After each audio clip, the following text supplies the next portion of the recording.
What's going on, everybody? Well, 2016 is coming to a close, so now it's time to talk about the highs and the lows of the movies we saw in 2016. It's going to be a 4-part video series. I'm going to start with the worst, work my way up to the best, and what I'm looking forward to in 2017.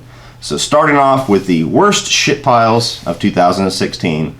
Number 10 is London Has Fallen. I was a huge fan of Olympus Has Fallen. It was a great throwback to 90s action movies. I thought Gerard Butler did a kick-ass job at being the hero in that movie. It was fun, it was dumb, it was everything you wanted from a movie like that, and London Has Fallen came along and did everything wrong. The CGI was terrible. The storyline of getting those characters back together was just ridiculous. The charm of the first movie, the humor of the first movie, the great action scenes of the first movie were gone, and a lot of that was because Antoine Fuqua did not return. Supposedly they're doing a third one. It's like Angels Have Fallen. It's going to take place in LA or something along those lines. Hopefully they get a good director, or they at least have a director that knows what these movies are supposed to be, because London Has Fallen sucked. That's my number 10. Number 9 is When the Bough Breaks. Screen Gems has made a career out of making this movie over and over and over again. It always comes out around September. It always stars the same collection of actors. You're either going to see Michael Ealy or Morris Chestnut or Idris Elba. It's always some form of the Fatal Attraction storyline. This one basically focuses on the most boring American couple in the world. They have one embryo left for reasons that go unexplained, and they entrust it to the most over-the-top, red flag, nice girl in the world. She just sits there and you know that chick is crazy. She ends up going crazy, and the movie is about that. It's about a woman having your biological baby inside of her, wanting you to be a part of her life, while at the same time you have this wife that you love and you care for. You don't want anything to do with the psycho, and it's just about that battle of wills going on. Terrible movie, terrible acting, terrible story, waste of time. That's my number 9. Number 8 is a movie I have not seen on very many lists, which actually surprised me. Whiskey Tango Foxtrot. I got this movie because my girlfriend's a huge Tina Fey fan, and I like some of her movies. This movie was billed as a comedy. It was marketed hard as a comedy, even on the Blu-ray cover. Tina Fey's funniest movie. You know, start to finish laughs, gut-busting humor. This is not a comedy. This is a dark, somewhat black comedy with no jokes of a war movie. It is so mismarketed that I could not stand this movie. It was boring. It was a miserable experience trying to get to the end because just nothing was happening. It's basically, she's a reporter. She gets assigned to go down to Afghanistan and report for the soldiers who were stationed there, and she's just kind of getting acclimated into that setting and talking with the soldiers. And you've got Billy Bob Thornton. He was really the only good part of the movie because Billy Bob Thornton's always pretty good. This movie was just monotone from start to finish. I didn't laugh. I didn't enjoy the story. I didn't love the characters. Just waste of time. Waste of time. Number 8 is Whiskey Tango Foxtrot. Number 7 is Mechanic Resurrection. Now, I'm one of those people that I love Jason Statham's action movies. I acknowledge completely that all of his movies are somewhat the same, or at least his characters are somewhat the same, but it works for me. Just sitting down and watching Jason Statham kick ass for 90 minutes is pure entertainment gold to me. This is probably his worst movie. I loved his remake of The Mechanic. It's a remake of an old Charlie Bronson movie from the 70s. Basically tells the story of this assassin who makes all of his kills look like accidents. You had Ben Foster in the first one. Obviously, if you know the events of the first movie, he's not in it anymore. And this basically says how this movie is about how he gets drugged back into the life of being a mechanic by this guy who pretty much kidnaps this hot-ass chick that Jason Statham is interested in, played by Jessica Alba, makes him kill 3 people that he does not want to kill, and make it look like accidents in order to save her life. This movie was garbage, start to finish. I had an inkling of hope that it was either going to be a good little action thriller like the first one, or if it was going to be a dumb action movie, it would at least relish in the fact that it was a dumb action movie, and it didn't. It took itself way too seriously. The accident kills did not even look like accidents, so that didn't make any sense. The whole meeting of Jessica Alba and the way that they try to shove it down your throat that all of a sudden he would care about her enough to do all of this makes no sense. It's a total betrayal of his character from the first movie. Just everything about this movie sucked. I couldn't stand it. It's his worst movie. That's my number 7 of 2016, Mechanic Resurrection. Number 6, Netflix must be really, really pissed at that pile of money that they dropped on Adam Sandler's door, because the DoOver was horrible. This is basically a movie with him and David Spade.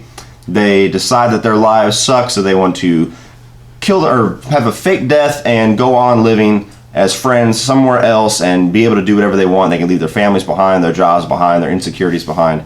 And this movie is exactly what is wrong with Adam Sandler movies post early 2000s, mid 2000s. They are lazy, they are uninspired, they are either gross out humor just for the sake of being shocking that aren't even that funny, or it's just full on stupidity, hoping you're going to laugh at how stupid it is. I used to be such a big fan of Adam Sandler, but I cannot stand this guy's movies anymore. He doesn't try, he doesn't care, he just cashes his paycheck, throws some shit on the screen, and hope everybody laughs at it. The DoOver was terrible. That's my number 6. Number 5 is another movie I haven't seen on too many people's lists, but it definitely makes mine, and that's Paul Feig's Ghostbusters. Now, I went and saw this movie because there was a small inkling of hope that it might actually have some good humor in there. I'm not a Paul Feig fan. I haven't liked his other 3 movies. I like Spy okay. My girlfriend's a Melissa McCarthy fanatic, so obviously we were going to go see it at some point. Went to go see it, and this is easily the most controversial movie of 2016. There was so much controversy and finger pointing going on with this movie. Like, if you were not a fan of the fact that Ghostbusters were being remade, or if you didn't like the casting choice, if you didn't like the director choice, people were pointing the finger at you. You're a sexist, you're a misogynist, you're living in the past, you're the problem with progress in America. And it was just so overblown and ridiculous that this movie was basically doomed to fail, because unless it was the greatest comedy in the world, they had so much bullshit going on behind the scenes that if it didn't deliver, everybody was just going to stomp it into the ground.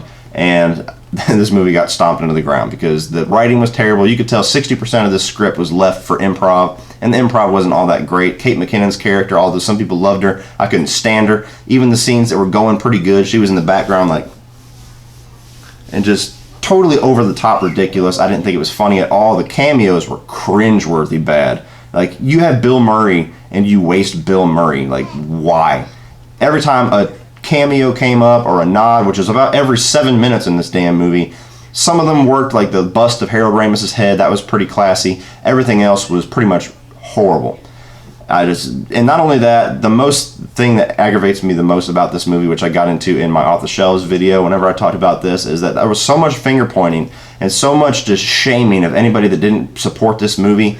And then you go see the movie, and this has got one of the most sexist representations of males in a comedy I have ever seen. And I'm not offended by this movie, because I don't get offended by movies, I don't care. But the fact that every single male character in this movie was either an idiot, an asshole, or the villain. And not only that, but spoiler alert, they defeat the villain by shooting him in the dick. It's a little bit heavy-handed, especially when you are pushing that sexist agenda the entire time in your marketing campaign. So Ghostbusters was terrible. I hope they don't do another one. Doesn't look like they're going to do another one, because the movie pretty much bombed in comparison to the money they thought they were going to be making. So, number 5, Paul Feig's Ghostbusters. Number 4 is a movie that a lot of people have forgotten about, and for good reason. The Boy. Holy shit, this movie was terrible. It basically starred Lauren Cohan, who we all know as Maggie from The Walking Dead. She takes on this babysitting job. This older couple is going to be going away. She's going to stay in the house and watch this little boy. Gets to the house, the little boy is a doll. The doll has this list of rules you have to do, like, you know, almost like a gremlin. Don't feed him after midnight, and it's a bunch of crazy shit. And the only reason I was interested in this movie is because I was thinking this might pull something out of its ass that I was not expecting it to. It might surprise me. And it surprised me at how horrible it was, because not only was it not entertaining, not only was the concept played out by the first 20 minutes of the movie, it was not scary, it was not tense, and when the twist finally comes, it was laughable how bad that twist was. Like, as soon as the twist starts happening, I'm not going to spoil it in case somebody wants to go through that horrible experience like I did. It's just, you're laughing. Is this really what they're going to try to do? Is this really the direction we're going? Oh, okay, we are.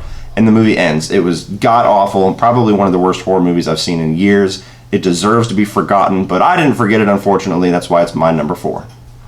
Number 3, so get into the top 3 shit piles of 2016. Rob Zombie's 31. Man, did I get some traffic and some hate for my review for this movie. I got to go see it about 3 or 4 weeks before it came in theaters. They had a little screening event here in Savannah, Georgia. I ran out to go see it because even though I have not liked any of Rob Zombie's movies with the exception of Halloween 2, I keep giving the guy a chance because I respect him so much as a musical artist, and I like some aspects of his style. I know he's got a good horror movie in him somewhere.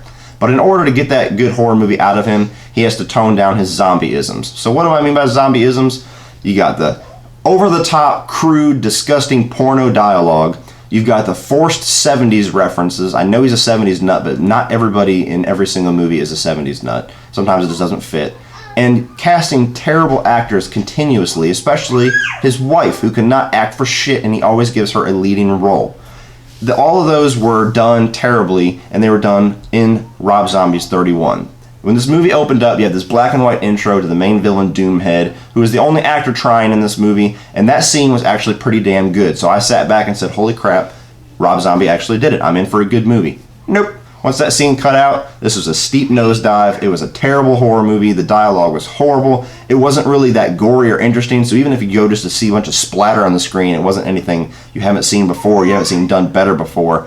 Basically just tells the story of a group of people. They're kidnapped by these psychotic clowns, put into this little setting to survive this game called 31. Whoever lives in the morning time wins. And just even the way that the ending came. When the ending came, it just didn't make any sense to me. And not only that, it had the same style of ending that he did in Devil's Rejects, where he draws the ending out for so fucking long, just so he can play the entirety of a classic rock song in the background instead of chopping or editing that song up. You got to hear it start to finish. I hated Rob Zombie's 31. As no surprise, this guy had to get 2 forms of crowdfunding to fund this movie. And I honestly hope he never gets behind the director's camera again, or he at least takes a break for a long time and comes back and tries to do something different, because I know he's got a movie in him, but he's not showing it to me. I've lost all faith in Rob Zombie. 31 was horrible. That's my number 3. Number 2 is the reason why it is so hard to be a horror fan nowadays. Incarnate. This is the same old lazy, uninspired, boring shit that we have to sit through every February and January when they have nowhere else to stick these movies, and somehow they've decided to stick this movie in the beginning of December. This movie was garbage start to finish. Basically is your typical setup for your demonic possession movie and your exorcism movie. Only now, instead of using a cross and a Bible, Aaron Eckhart uses this Inception-like technology to dive into the victim's head and expel the demon from within. Seemed like it could have been a good setup for a version of horror movies, a genre that I am absolutely tired of. Demonic possession is played out. I'm sick of seeing it. That's all we get for horror movies nowadays. And shit like this is all we get. It's just this lazy, boring script that they know sucks, but they make it for about $5 or $6 million. They throw it out there to make $10 or $15 million the first weekend. They run away with the little quick profit so they can make other movies. And I'm just tired of seeing these. I hope that they stop doing this, because Blumhouse makes some really good movies, and then they make some boring shit like this. The acting was terrible. The kid actor from Gotham was boring as hell. He had no personality whatsoever on screen, even before he was demonically possessed. There was scenes that made no sense. There was a guy that got killed in a room. They call in the paramedics. The paramedics come in, remove the body. No cops, no paramedics, no firemen. Nobody asks any questions of how the guy died. They just take him out and they can carry on with their little demonic possession story.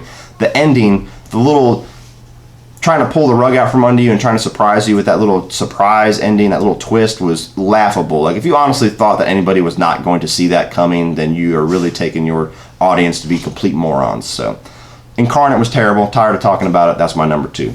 Well, here we are, the biggest shit pile of 2016, and honestly the most disappointing movie experience I've had in years. Phantasm Ravager. Probably a movie that most of you have not seen, not heard of, or didn't even plan on seeing. Phantasm is one of my favorite horror franchises ever. I've been a fan of that series since I was a kid. The first one came out in the 70s, one of the most underrated and underappreciated sci-fi horror movies ever. The second one's possibly even better. I love both of those movies, and Phantasm Ravager is the 5th and final installment to that series, and we have been waiting on it, us Phantasm fans, for almost 20 years. The last one came out in the mid to late 90s, and this movie has been somewhat in production ever since then. They had a director come in. It's the only movie not directed by Don Coscarelli, and you can tell. He came in, they filmed a couple of short films. They decided, hey, you know what, let's make a full feature film. And this movie was just exactly how to make a movie wrong. There is nothing that succeeded in this movie. It doesn't succeed as fan fiction. It doesn't succeed as a sequel. It doesn't succeed as a standalone movie. It doesn't even succeed as like a cool little throwback to the first couple of movies. It's just from start to finish, I was damn near like, as a Phantasm fan, I wanted to cry. It was so bad. I mean, this is a movie that's supposed to close out our series, and I wish it never existed. The acting was so bad. The writing, the special effects especially, looked like they were off the Sci-Fi Channel. The story was convoluted. You know, you have this setup at the end of the fourth one, Oblivion, that gives you a clear direction of where the final film is supposed to take, and they wash away all that shit in favor of this story where it kind of leaps across different realities, and you don't know which one is the reality you've been following for 3 or 4 movies. You don't know if it's all in Reggie's head because he's supposed to have dementia. You don't know if this is just a tall man playing with his head.